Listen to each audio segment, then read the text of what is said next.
Pelajar Nahdlatul Ulama Kota Tasikmalaya mengirimkan uang puluhan juta uang dan setandan pisang ke kantor BNN Kota Tasikmalaya. Aksi ini dilakukan para pelajar setelah viralnya kepala BNN minta THR kepada perusahaan bus.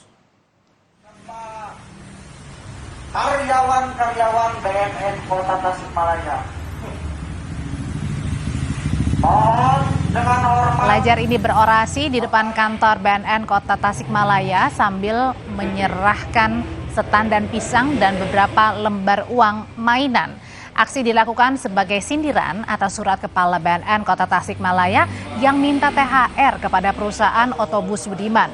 Kasubag BNN Kota Tasikmalaya bilang surat permintaan THR kepada perusahaan bus merupakan inisiatif Kepala BNN Tasikmalaya Iwan Kurniawan Hashim dan tidak pernah dikomunikasikan kepada anggotanya. THR ini sebelumnya ada komunikasi dengan tidak ada, Pak. Tidak pernah ada, Pak.